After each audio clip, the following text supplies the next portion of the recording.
Hello, everybody. Good to be with you. I want to go into detail today, at least in more detail, about something that I've talked to you about before, and that is when awakeness surrenders to the unit.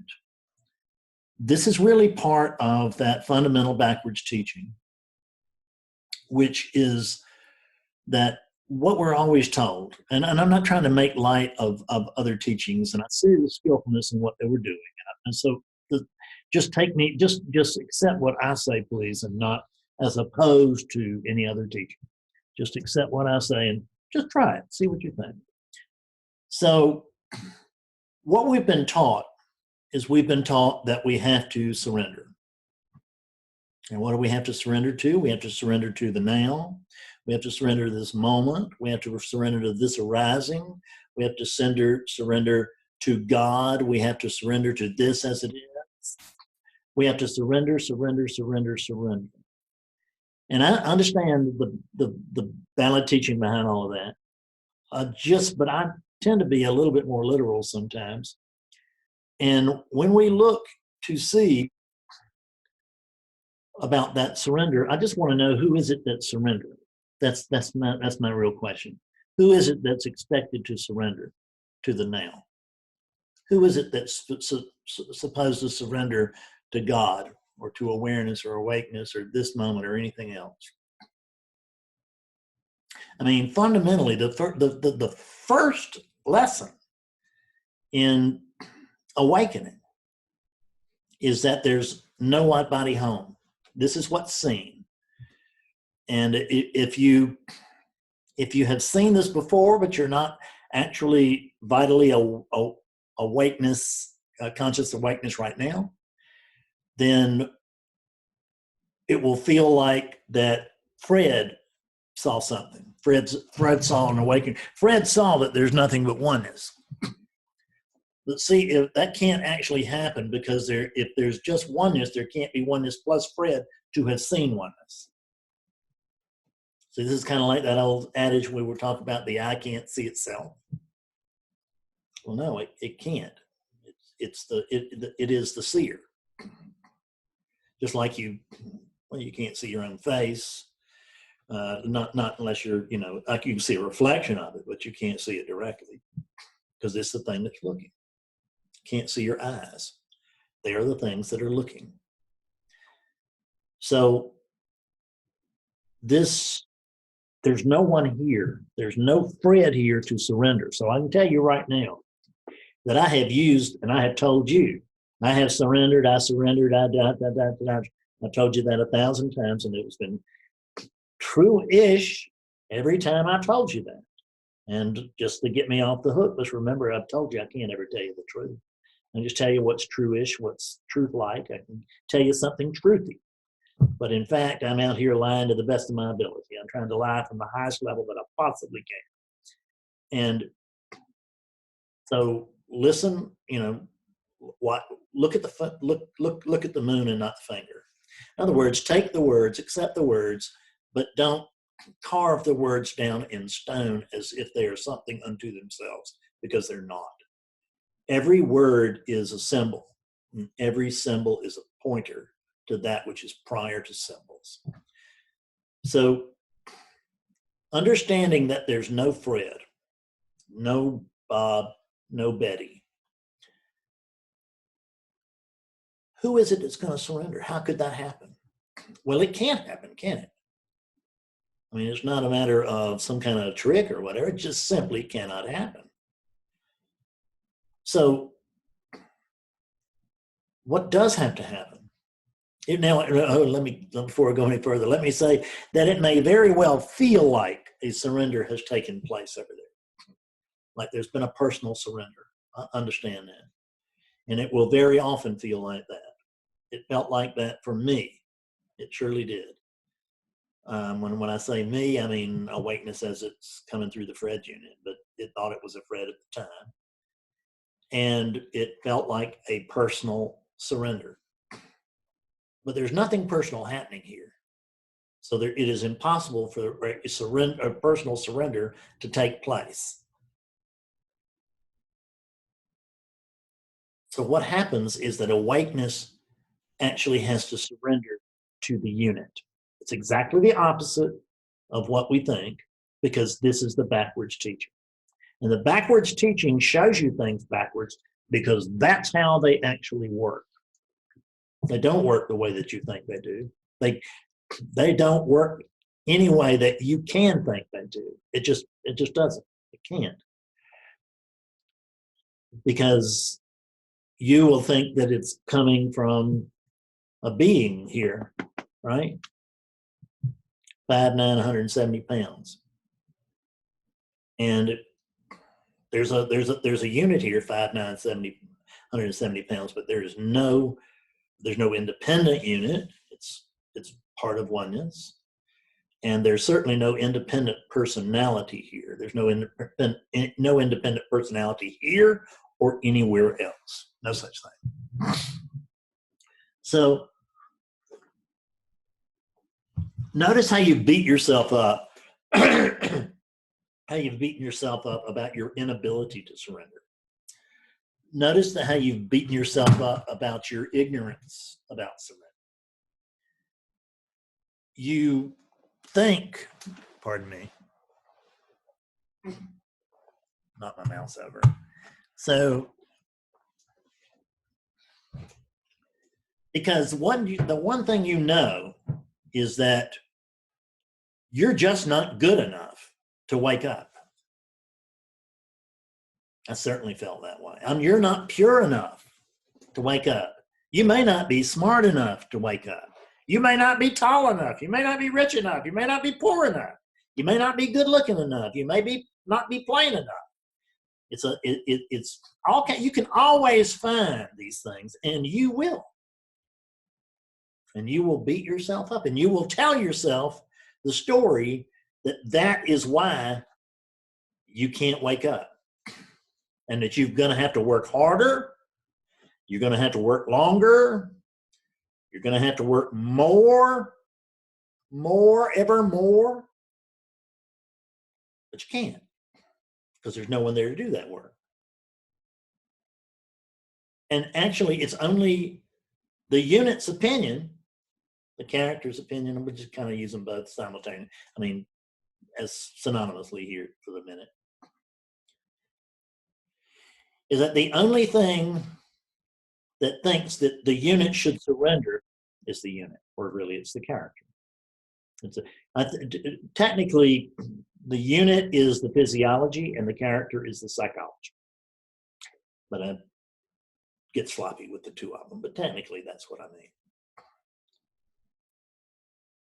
So it's only the psychology that thinks the psychology should surrender.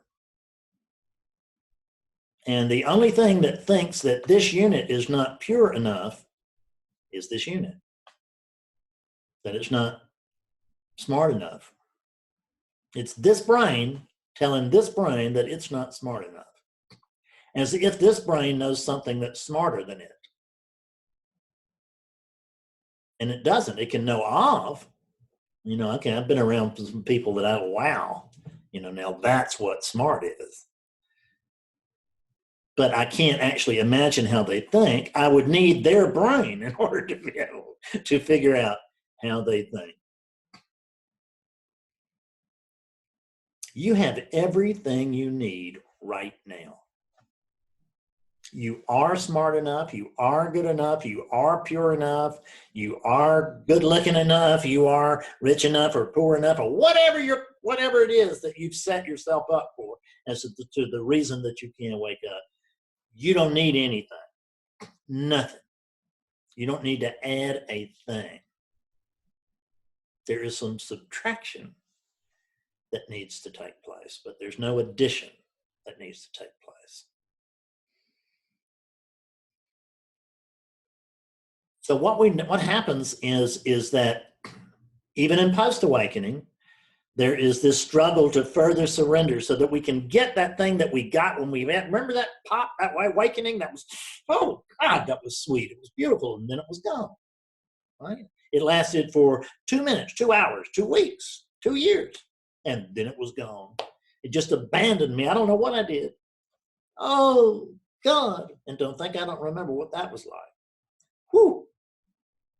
I was tortured for 3 years in post-awakening, 3+. Because I was an oscillation. I would have this brightness and it would be, yeah, this is it. Oh, thank God, I finally got it. I'll never be able to unsee this. This is so obvious that I am the awakeness, that I am awakeness itself. And then what happened? I awakened. Bit.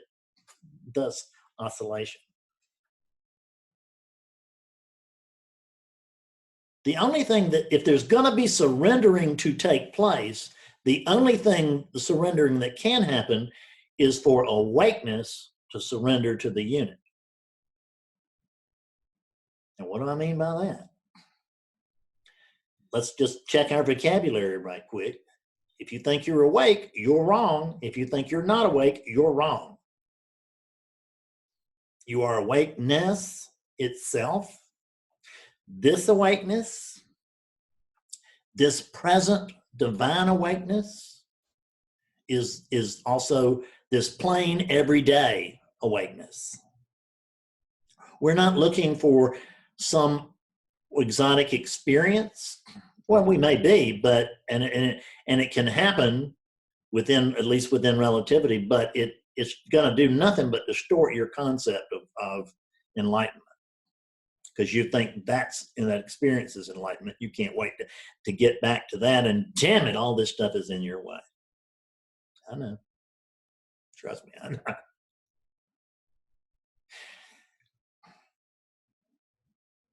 You are awakeness itself. You are that by which all of this can happen.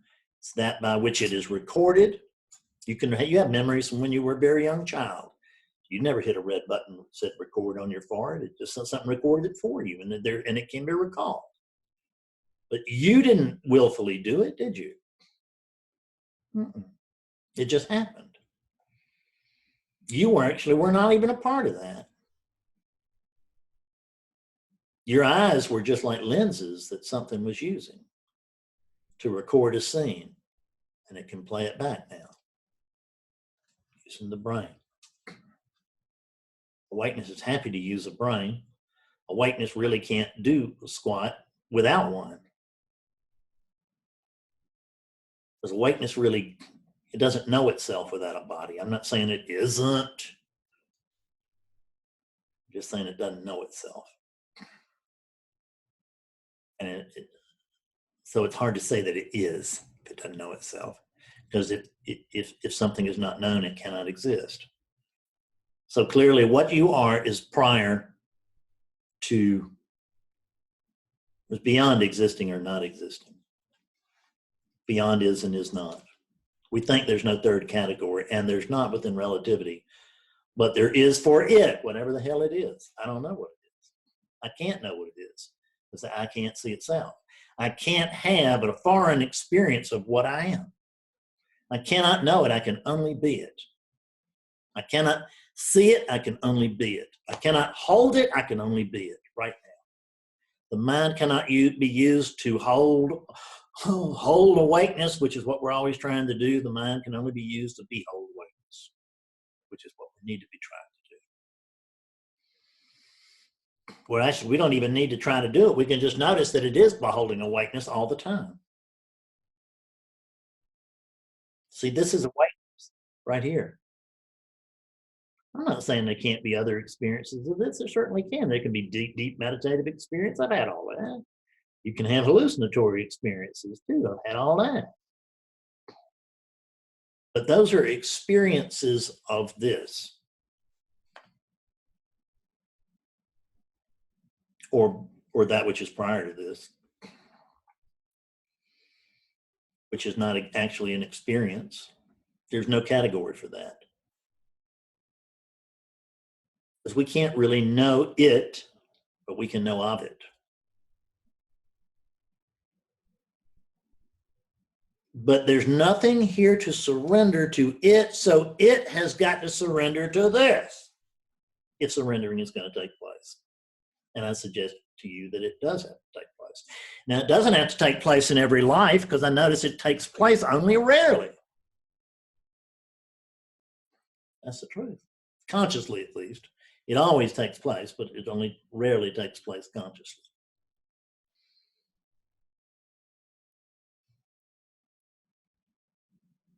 It's taking place because awakeness is not in control here. Just as we've discovered that there's no Fred, thus there cannot be a Fred in control here, nor a Bob or a Betty, so do we find that awakeness cannot be in control here either. Awakeness is not a controlling mechanism. Awakeness is, period. But we can flesh that out just a little bit by saying awakeness is watching. Awakeness is watching all of this. It is observing all of this. Does that mean it's apart from this? Absolutely not. Just check yourself right now. Can you find anything outside of awareness right now?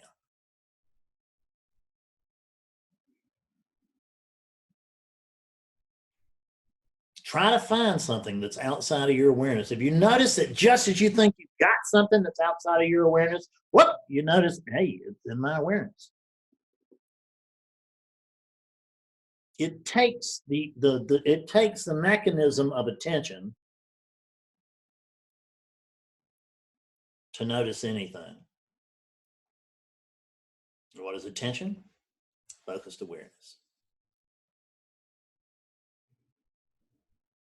So in other words, when I first woke up, I can remember this very, very well. First the wave of disappointment. I mean, after the excitement and everything passed, I had, fairy tale awakening. You don't need one. I didn't. I mean, I'm sorry I had one. I'm not, because I can talk to you about them, but I am in the sense that it confused me for 3+ years.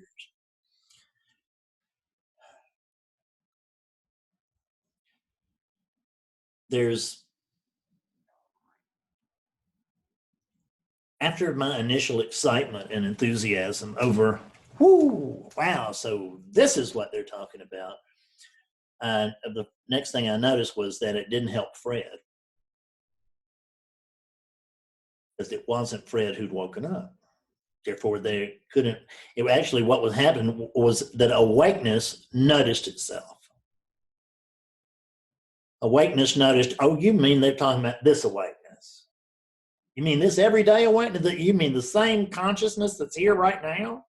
This, not this consciousness. I'm looking for the other one. What is looking for the other consciousness? Oneness is looking for oneness like it's going to find it over there, but there's no over there when you're oneness. It's just oneness. There isn't anything over there because there's just you. No matter where you look, no matter where you feel, touch, any of it. Just you.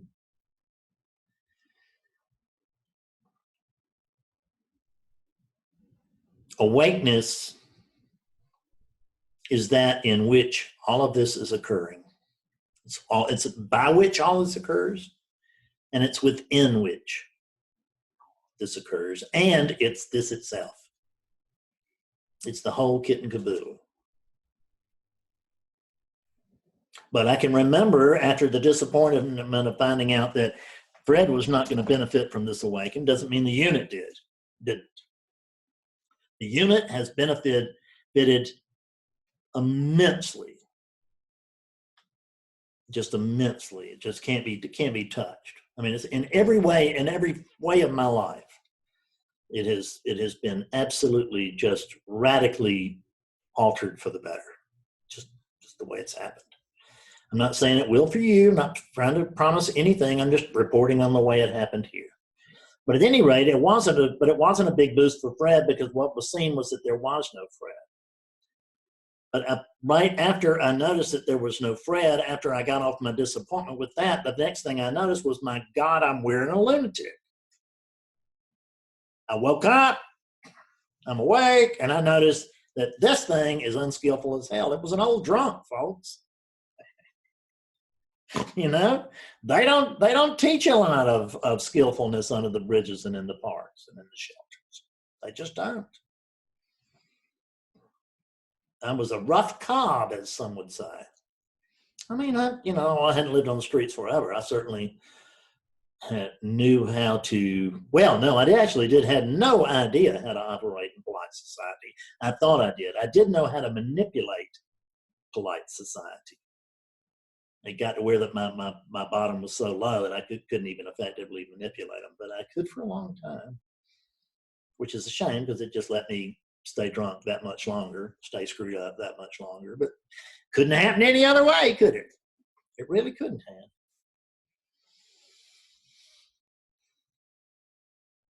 So I noticed that this thing was unskillful, and this thing is it's unskillful to that.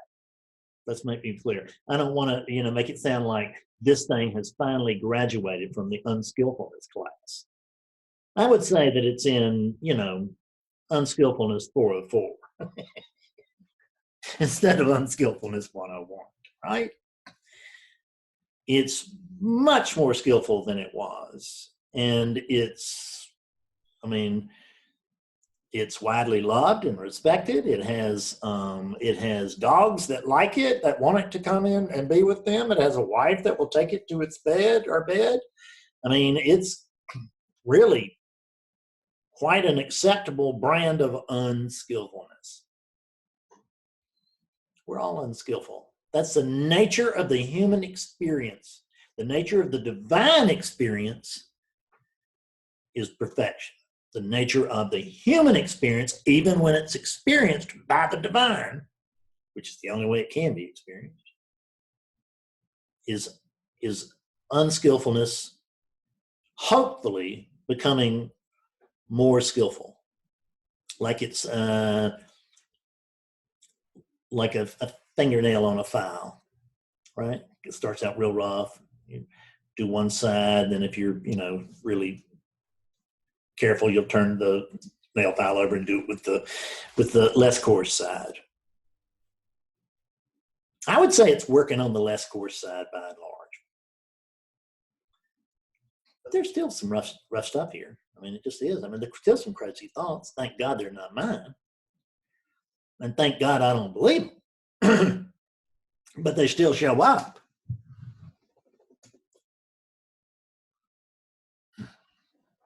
Lust shows up here. Greed shows up here. They don't hang around very long, but they certainly show up.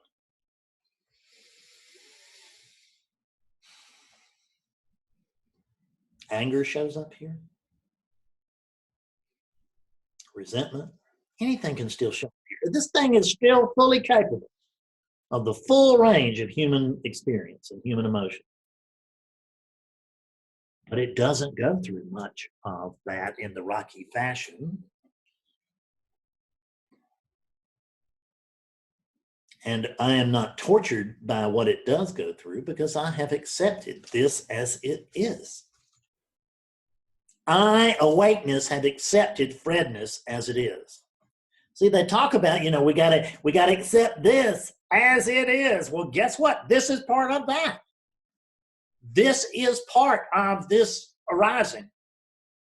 I have to accept this too.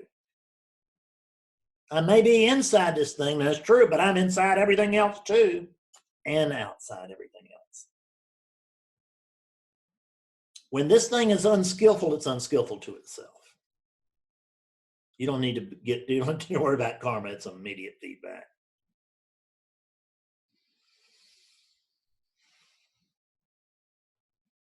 It's unskillful to itself.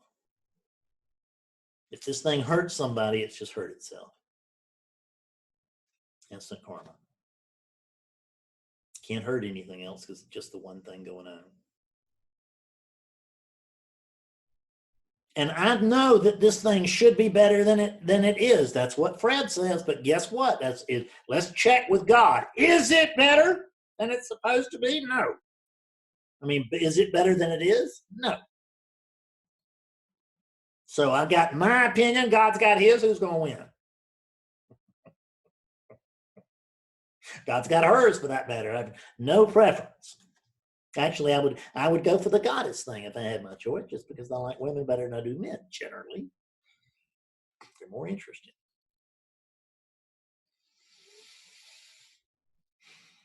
But I don't want to write off all men, so don't take it personally.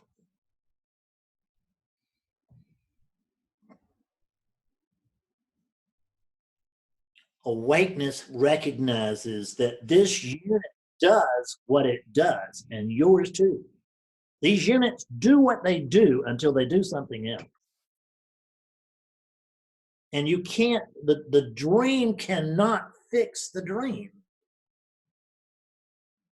No approach from the character will work. No approach from a character's viewpoint to awakening will ever work. It won't, it can't.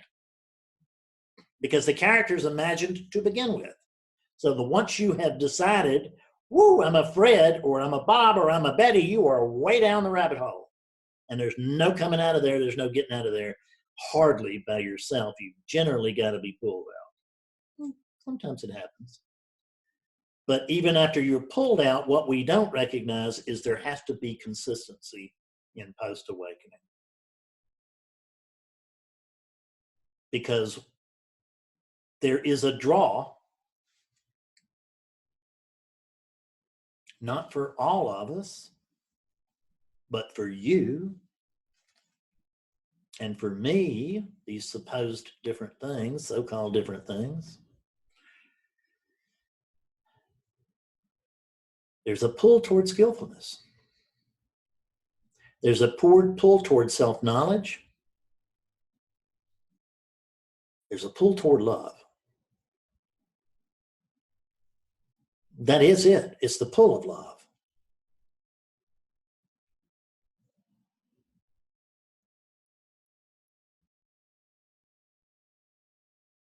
You can operate from love, or you can operate from fear. The Course in Miracles is right about that, and some other stuff too.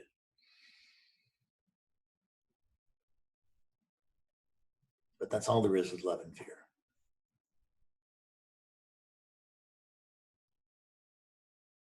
You can look from the individual's viewpoint, which will always be fearful. Or you can look from the standpoint of oneness, which will always be accepting. Because it's unconditional love. It's unconditional acceptance. Notice that this world is happening as exactly as it is. And I, awakeness, am not asking it to change at all. I've accepted it. It can't be here unless I've accepted it. I've already accepted it. So why would I want to fight that? I don't want to fight what I am. Be gentle on yourself. Quit beating your ass up. Wow. I remember what it's like. It won't do you any good. In fact, it will do you well, I don't want to say irreparable, but it will do you quite a bit of harm, at least temporary harm. Just, you know, I mean, what do you expect out of that unit, right? I mean, it's a unit, for God's sake. They come faulty. That's the truth. They come faulty. You are awakeness. Accept that unit for what it is. I don't give a shit if you're in solitary and you're a killer. You still got to accept that that unit does what it does until it does something else. Oh, you don't have to accept that. You can always suffer. That's always your option here. Is you can try this or you can suffer, either way. I mean, and it's really no business of mine which way you want to go. It's my job to offer this. It's my job to come here and tell you the truth. It's not my job to make you listen. It's not my job to have you apply any of this. That's your job if you want it. Not that there's more than one thing going on, but it'll certainly feel like your job. And it will look like your job. It looks from here like it's your job, even though I know it's my job. This is my job. Do I not do a splendid job? I mean, just a splendid job. Isn't this wondrous?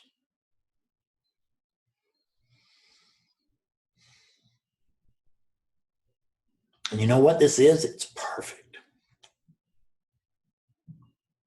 I don't mean perfect like the opposite of imperfect. I mean, it's the only way it can be perfect. There's no such way as it could be, no such thing as any alternative or any comparison. Just this. Perfect. And it's not perfect except for the Fred unit. It's perfect including the Fred unit, the Bob unit, and the Betty unit. It is inclusive of the St. Francis unit. It is inclusive of the Jesus unit. It is all, and the Pope and whoever else, Socrates over there, Einstein, all my little bobbleheads. They're just little units. See, this is just a bobblehead. That's what it really is. It's an animated bobblehead. Fred the bobblehead. You like that?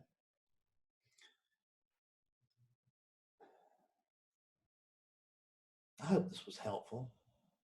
That's what I always hope for, is I always hope that it's helpful. I never have any idea when I cut these things as to whether they're really going to be helpful or not. You know, I look and just see how many people watch them and what the comments are and stuff like that. And I go, oh, I must have been a good one. Because I don't even know what I've said here because I didn't say it. It just comes through. Words spontaneously hit the air, but no one says them and no one hears them. Just this. See you soon. Bye-bye.